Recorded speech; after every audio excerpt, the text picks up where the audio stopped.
if we end up a smear through the shale and nature concludes that intelligence is something never again to put into the hopper, then it will be an enormous tragedy because we didn't go down without a struggle. We have the technologies, the ideology, the compassion for each other, and caring world. We are not a lost cause yet, but we may end up a lost cause. And people then say, well, what should be done? You know, the Tolstoyan question, what then should be done? Well, I came up through the whole Berkeley thing in the 60s and all that, and I'm very wary of hortatory political prescriptions for what should be done. I mean, we saw that the best impulses in Marxism turn into the most horrifyingly regimented and totalitarian societies. Goodwill is not enough. So what is to be done? I think the answer to this is not only nothing, but considerably less than nothing. And what I mean by that is that the real solutions to our problems lie in a series of negatives. Do not believe. Ideology has poisoned this planet. Ideology is bankrupt. It's a skin game. It's a shell game. It's only for Marx and Marx.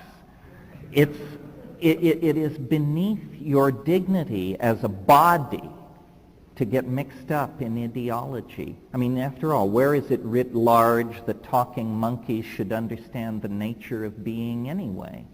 So belief is an incredible cop-out on intellectual truth-seeking, because belief precludes believing in its opposite. And so this is a self-limitation. You've become your own cop. And the ideologies of the 20th century are so shoddy and hobbled together or toxic to human values, they're not worth believing in anyway.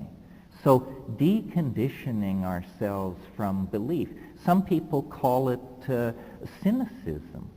I call it good sense. I'm not a cynical person, but I know shit from Shinola, and I don't expect people who don't to get a lot of respect from the rest of us.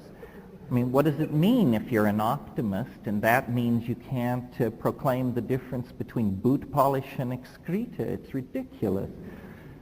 Okay, don't believe.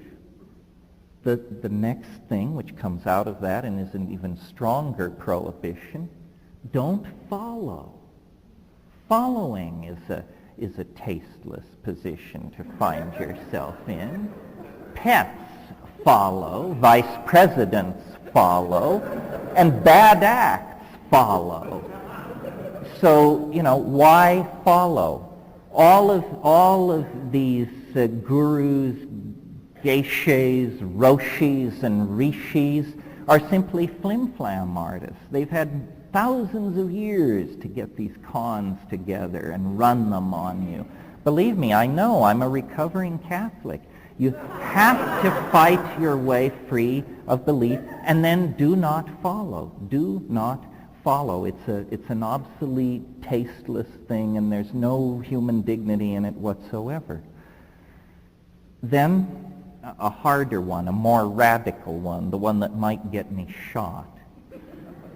Do not, in some profoundly metaphysical sense, consume. Do not consume. For obvious reasons, and then not so obvious reasons. The obvious reasons are that the fetish for objects made of matter is wrecking the planet. If everybody on Earth had what the people in the front row here have, there wouldn't be enough metal, glass, plastic, and petroleum in the planet to provide that kind of lifestyle to the billions of people who now aspire it. None of this stuff brings happiness anyway. I recently had the experience of having my 75 Ford Granada blow up on me in the middle of the night. And so I had to buy a new car. So I went down a year and up a brand, and I got a 74 BMW, and it cost me $2,000. And I guarantee you, once you have the little thing on the steering wheel, the quaternity sign, you don't need the $90,000 model. What we should all do is buy antiques. Don't consume anything which hasn't already been made. It's a lot of shit that's been made. It's all over the place. I see it in Manhattan going for a bundle. What we need to do, you see, is retool our values so that what is new is odious, tasteless, déclassé, embarrassing, and not to be found in the better homes. The older things are, the better they are. Here's a 50-year-old chair, fine. Here's a 500-year-old chair, how much better? We need to cease to consume, and I'm somewhat facetious in suggesting that we all become aficionados of Chippendale furniture and that sort of thing. That isn't the plan either. But the endless fetishism for consumer objects is wrecking the planet. And then finally, well, no, not finally, there's one after this, but another negative, and this is a slightly more difficult to follow, requires a little cogitation. It's insidious. We shouldn't watch. We shouldn't watch. Watching is some kind of voyeuristic, sadomasochistic peculiarity that we are permitting ourselves because we think there are too many of us to do. But I don't think this is true. I think watching is an incredibly disempowering thing. Millions of people live half-awake, larval lives watching 6.5 hours of TV a day. And as long as they stay in their homes, shopping by phone and fax, everybody is happy. But they participate not at all in the society. They're the marks, and they consume. They consume the media, the entertainment, the clothes, the styles, the brands. They are the morons who are keeping this system running. And I assume that largely the people here tonight are not. We're the people who grind out all this stuff. I mean, I feel I do this. I write books. I produce ideas. They are grist for the marketplace. Harper and Bantam don't care what I'm saying. What they care about is how the books are selling. Product number 3245A sub F. How is it doing in the marketplace? Do not watch, because when you're watching, you're not at the center of things. Largely what I'm talking about here is reclaiming experience. Reclaiming experience. This is what's been taken from us. This is why the new music and dance culture is so important. This is why drug culture is so important. This is why the celebration of sexual minorities is so important. This is all about coming to grips with who you really are and how you really feel, and then experiencing it. You are not owned. It is not he or she or them or it that you belong to. And we have been told that we have to fit in. We have to make sense. This is not true. We are creating a world that celebrates diversity, that celebrates the uniqueness of every person. The complexification of our species is a process directly dependent on the complexity that we each bring to the process. The diversity that is spreading through society is a concomitant to the boundary dissolution. And I really believe that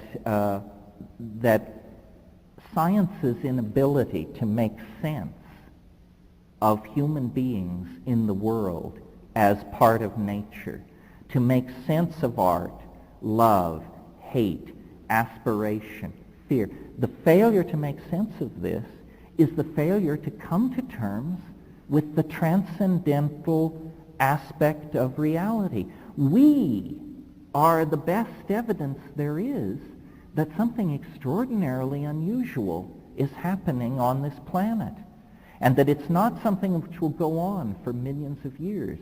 It began about 20,000 years ago. It's a self-advancing, self-expanding, self-defining process, and it takes no prisoners. You know, there is no going back. There is no going back from the momentum that history has imparted to the human imagination. There is only a going forward into what is called a forward escape through art, through design, through management and integration. That we have to push the art pedal to the floor. We have never designed our societies. We have never managed our societies or our lives. We have never tried to make what we were serve an aesthetic agenda. And that's why we've created a mess. In the absence of an aesthetic agenda, what we've created is Animal House on a global scale. So now it's time to pay the piper. And just in closing, the catalyst now is a combination of technologies, solid-state technologies, and pharmacology. The world that we are leaving behind, the world that failed us, was a world of ideologies and mechanical technologies. And the ideologies, one by one, are going down the tubes. Marxism, Freudianism, fascism, they one by one will be discredited. They cannot sustain. And the mechanical technologies cannot be sustained. They pollute, they dehumanize, they wreck the planet. What is coming into place is a world where drugs replace ideology. That's why drugs are so terrifying to those who oppose them. That's why they say you want to escape. You want to take drugs to escape. That's right. You want to escape. You want to escape fascism, communism, socialism, existentialism, phenomenology, positivism, all of this stuff. You want to escape ideology into the felt presence of the body, which means drugs and sex and syncopated music.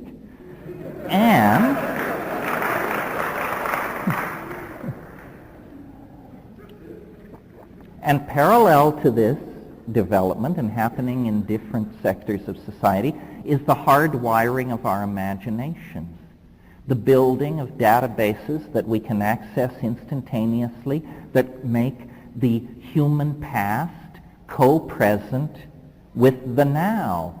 The boundary dissolution that I'm talking about includes the division between past, present, and future. This is what it means to end Newtonian time.